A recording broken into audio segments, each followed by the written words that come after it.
Good morning, everyone. I just want to welcome everyone here today for this great announcement. Sitting by my side is Minister Andesangri and Natan. Udang yo tunga sutiariti arene tabunga kayon nakasi udumi. Kove anad larik tuk taman na ingat badlian na renyak tavut sivonik satinun. Piyang nang tarpian itu, Minister.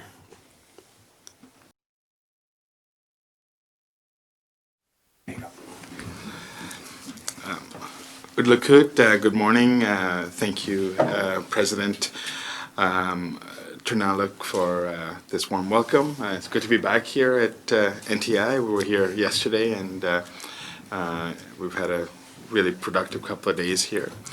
I want to also welcome and thank President Obed for his enormous leadership, as well as everyone from ITK, Inuit Taprit Kanatami, for the work that's taken us to this moment, this historical moment in Canada.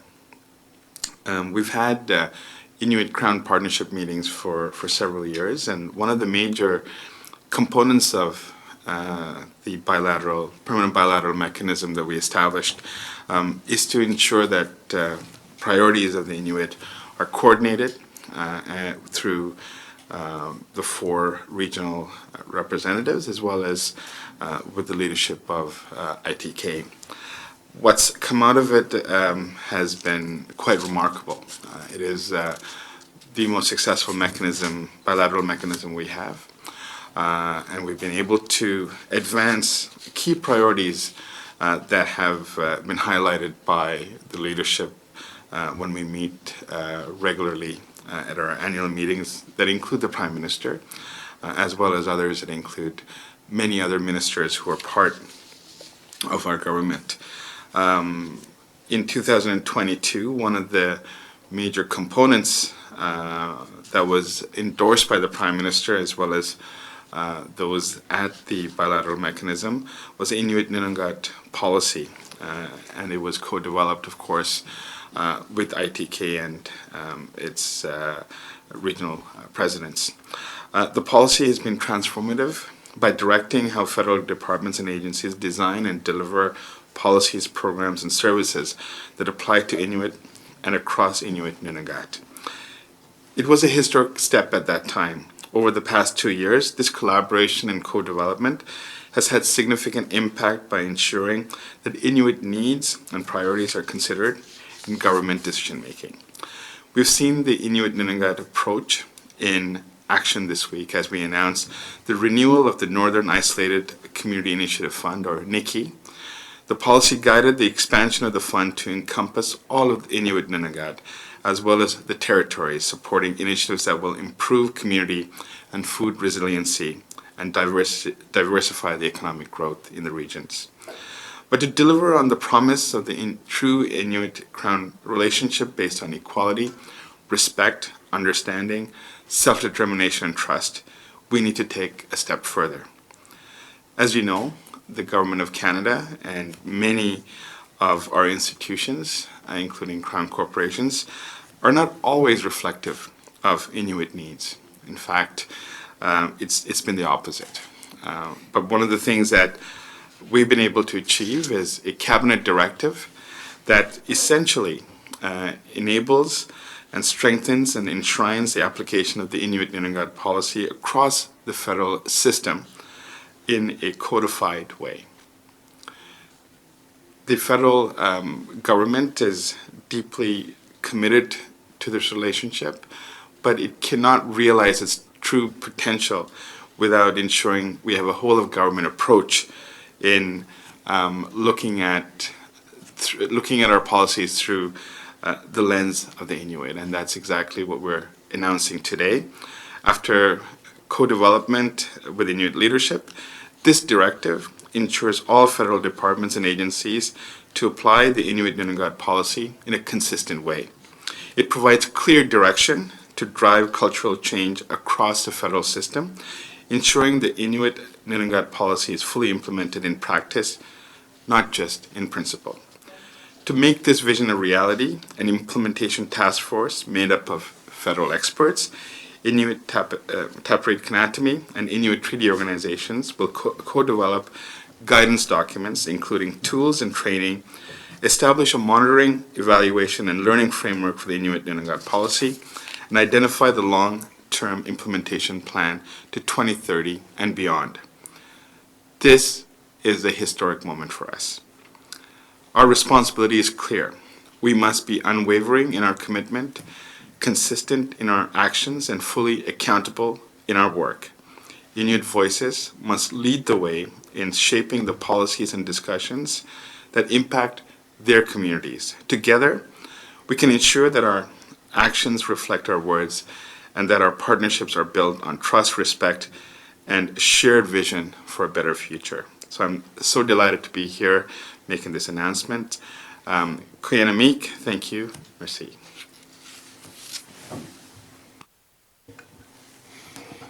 Nakumik Minister. Before I start, I would like to just first thank President Dunaluk. Thank you for hosting us here this morning.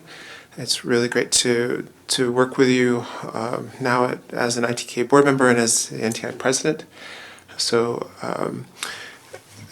and to be here in this moment also brings back a lot of memories for me. Professionally, I worked here at Inuit Nunangat for 10 years, working as the Director of Social and Cultural Development, and a lot of the work was in relation to the exclusion of Inuit within federal programs and federal legislation and federal policies. It definitely has informed then the work that I've done at ITK. And I recall in November of 2015, the first meeting that National Indigenous leaders had with the Prime Minister. Prime Minister Trudeau said, how are we going to work? How are we going to work together? We have this reconciliation agenda. We want to work with you. Please tell us how this is all going to work. So at ITK, we took that literally, and we drafted the outline of what is now the Inuit Crown Partnership Committee. And the first Inuit Crown Partnership Committee was here in Iqaluit in this boardroom in 2017, where we signed the Inuit Crown Declaration, which called for then the what the minister has referred to as the Permanent Bilateral Mechanism, but we call the Inuit Crown Partnership Committee. And we have worked together on shared priorities since 2017 in a structured way with the Crown through the Government of Canada. One of the big considerations that we have had since 2015 is the way in which Inuit are treated by the federal government from a policy perspective and from a legislative and program perspective. Prior to 2016, Inuit were hardly ever mentioned, if at all, in federal budgets. The Canadian government imagined investments through the lens of the Indian Act. And all federal departments could understand that particular relationship, as it is an act that is very specific in its application for the federal government. Less defined are these modern treaties and the relationship with those Indigenous peoples in this country that fall outside of the Indian Act. This is the space, the policy space that was empty, that we attempt to fill through mechanisms like this. So we worked for over 2 years through the Inuit Crown Partnership Committee to get to the place where in April 2022, the Inuit Nunangat Policy was adopted by the Government of Canada. We recognize that that is not the end of the exercise. The implementation of this Inuit Nunangat Policy is more important than its creation. And mechanisms or levers that the federal government and cabinet have to ensure that any of the policies that are enacted by government are implemented are in the government purview and discretion, But we have been able to work through the Inuit Crown Partnership process to ensure that we co-developed the Cabinet Directive and gave the government the advice that we felt was necessary to ensure that this directive has the maximum effect.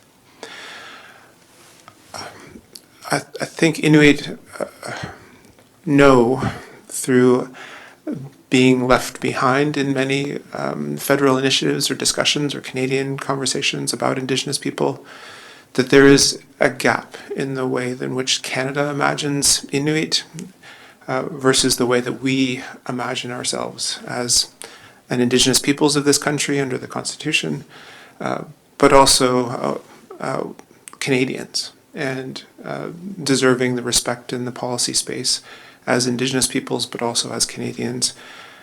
This Inuit Nunangat policy sets out very clearly who Inuit are in Canada, what constitutes, when Inuit are mentioned under the Constitution, what is the definition of Inuit. The policy clearly articulates who Inuit are in this country and how we are self-determined.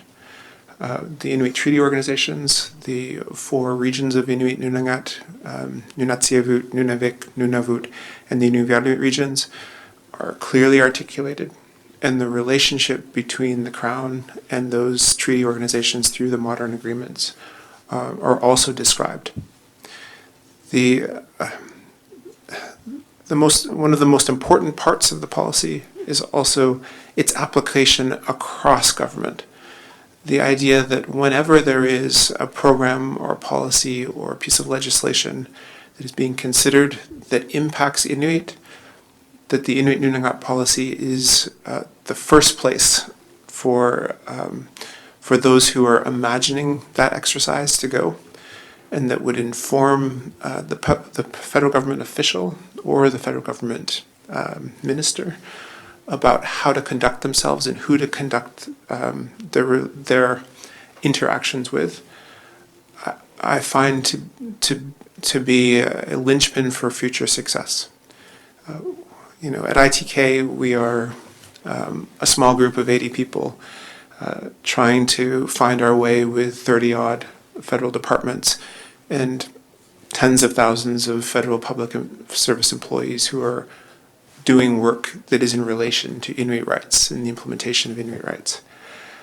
This is a necessary component of a better relationship with the federal government that will short-circuit the thousands of conversations that either ITK or Inuit treaty organizations have every day in relation to who we are and how we fit within federal departments or federal pieces of legislation.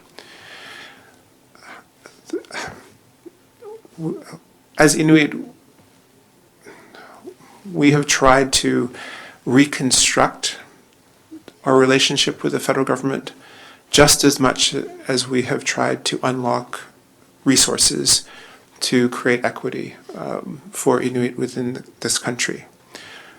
We find that it is just as important to reimagine or fill in that empty space where Inuit were just not considered with specific considerations for Inuit, because we imagine that will create success over time for the implementation of our land claim agreements, for the relationship between us and the Crown, and also for the betterment of Inuit across Inuit Nunangat. We are catching up with 150 years of colonization and of often just complete lack of consideration for our interests within the federal government and how it operates and functions.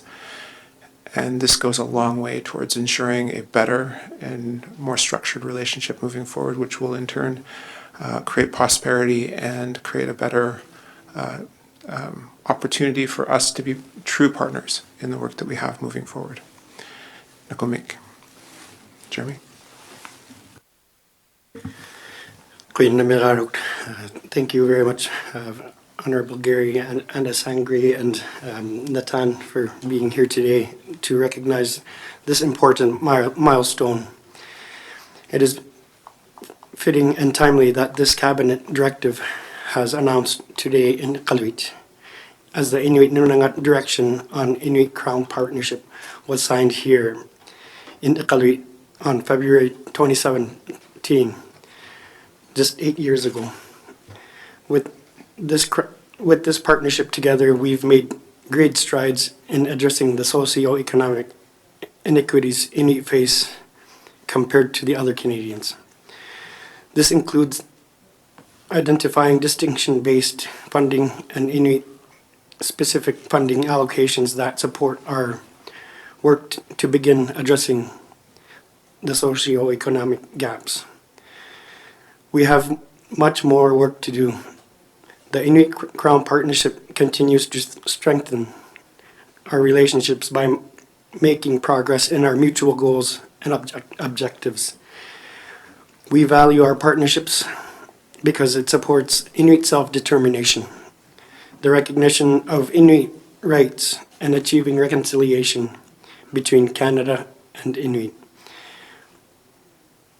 Kuya na lakik toktaman na kanaya katigi yun nang kayo sinakaron ng man sivunik sa tini.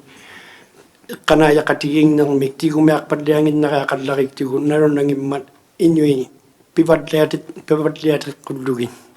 Taman na kayo sinakadlaking nga ikping nakto, upin nakto, kanaya katigi yun nakatigo.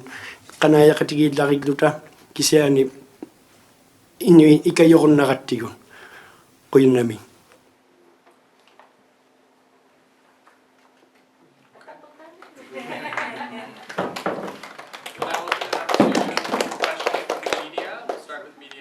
And then turn online. It will be one question, one follow-up. Please state your name and your outlet, and please keep questions related to today's announcement. Our speakers will avail themselves after if you have questions on anything else. First question. Just a minute. The interpreters don't have.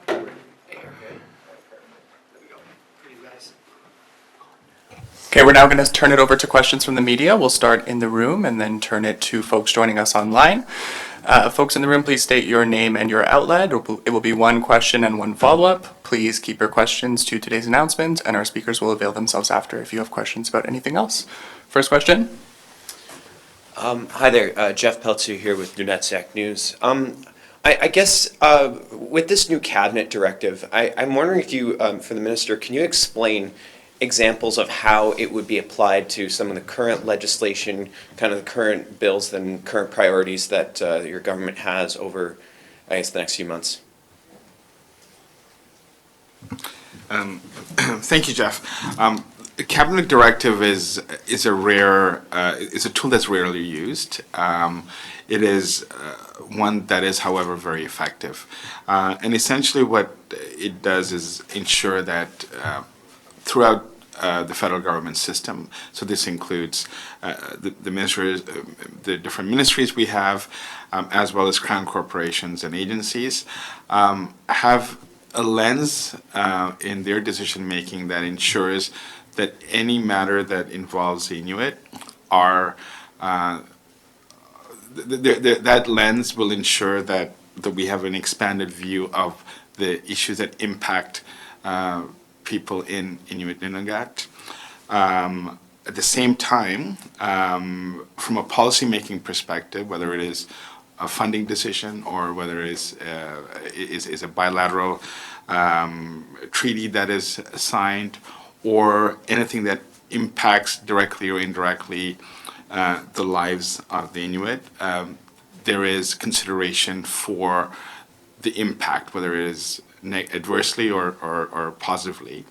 And the government takes steps to engage, to ensure that the Inuit are at the table at those discussions, and ultimately have a policy that doesn't further harm the relationship. So ultimately, when we talk about something like the discussions right now around the environment, and that's one of the major issues that I know we're facing with, especially in Nunavut and throughout the north, that lens the Inuit lens is used towards that assessment, and whether it is legislation or whether it is policy, whether it is different forms of protection for the environment. We have Inuit who are participants and are actively part of those decisions, and it's a very critical component of self-determination, of reconciliation, of making sure that we're moving out of a colonial structure that for far too often where the decisions were made from Ottawa and imposed here. And it is now flipping this around to ensure that any decisions that are made in Ottawa has direct input and view of the impact on the Inuit. So it's about ensuring that that perspective is included in every decision making that impacts the Inuit. And just a reminder to please speak slowly for the interpreters online. And as a follow-up for Presidents Tunapaluk and Obed, we're bracing for what's likely to be a changing year in politics. There's likely to be a new prime minister within the next month or so. There could be a change of government within this year. How do you two forecast, this continued success of the Inuit Nunangat policy, considering that this is going to be a year of changes at the federal level?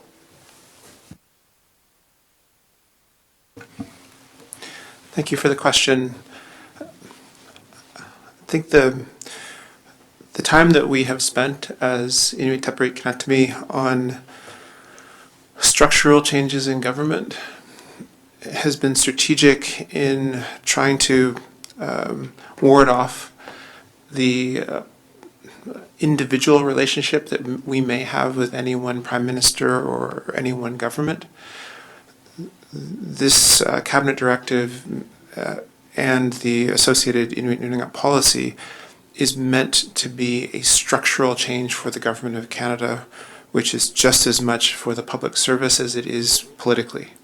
Yes, we would like the Prime Minister and ministers to consider Inuit in a fulsome way whenever making any large decisions on legislation or on key strategic funding allocations. But the larger picture are the hundreds of thousands of federal government employees who every single day are processing and considering issues that have impact on Inuit. And this policy, I would hope, wouldn't be considered to be a political policy. It is a structural policy. And if the Government of Canada and the way in which it functions changes, and that those changes are systemic, that insulates us from any change in leadership in any one position across the system, whether it be a prime minister or ministers or a stripe of government. We are bracing for change no matter who may replace Prime Minister Trudeau. A reconciliation-focused agenda is not a given for any particular political leader, but we have done our homework in trying to work as best we can as Inuit in relation to the Crown, which is why we've termed this the Inuit Crown Partnership Committee and Table, because we don't see a particular brand of government, whether it be Liberal or Conservative or NDP. We see representatives of the Crown, and we, from our side, have mobilized as Inuit together in self-determination to describe ourselves as the Inuit of Canada. And just like I am not an individual in this process, I am a conduit for Inuit rights. And I know that that's really hard in this time of acute personal politics and the individualization of these political systems, so there's one bad guy and one person to hate, when it is entire system or entire government or entire political party that makes considerations. But for us, I think we have set ourselves up to show that the process that we are undertaking while we are very appreciative of the particular government, Minister Nandasangri, Prime Minister Trudeau, and all the gains that we've made, this isn't a Natan Obed and the Liberal Party consideration. This isn't Jeremy and whomever. These are Inuit and the Crown that are working through this, and I hope that Canadians can accept that as well and demand that political leaders fight for the changes that we have made and just accept them as positive steps towards greater certainty for this country and equity for Inuit. Next question. Sorry. Koinami, yeah, it's, Natan covers it very well in terms of where the anticipated change of government will make the change. We're hoping that the Crown partnership is going to be continuing to make sure that this relationship with the Crown is a continuation of the work that has been on for the last 8 years. And we will be closely working with the next government as well. And I am positive that this Crown partnership will be able to continue. Thank you. If I may. Okay, let me just comment on this as well. Reconciliation, or the path to reconciliation that we've been on since 2015, is irreversible. It is a path that I think every successive government, regardless of stripe, regardless of leader, should be on. And what we're doing today with the Cabinet Directive is to embed within the federal system the need to continue and to need to have the structure where the honor of the Crown, represented by the federal government, is always seen to be honorable and is at the table and is looking at decision-making through the lens of the Inuit Nunangat Policy. This is a critical moment for Canada, and we cannot have a continuation of the past where this space, whether it's reconciliation, whether it's about closing the gap, is unique to one party. This should be an endeavor that every Canadian, every single political party, anyone who is in power needs to undertake. And to me, this is really another way to ensure that the progress has been made is not lost. Next question. Okay, and I'm told we don't have any questions online, so that will conclude today's announcement. Thank you so much, everyone, and I'm told to feel free to help yourself to some of the refreshments behind us. Thank you so much.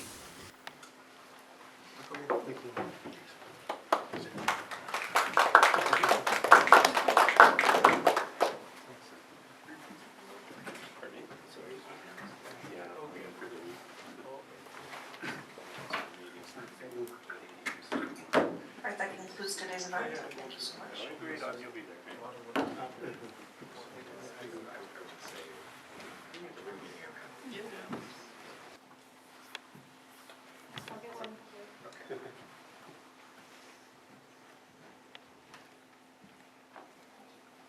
always joke that whenever we're getting pictures taken, everyone gets quiet. Thanks again to all the team inside the room.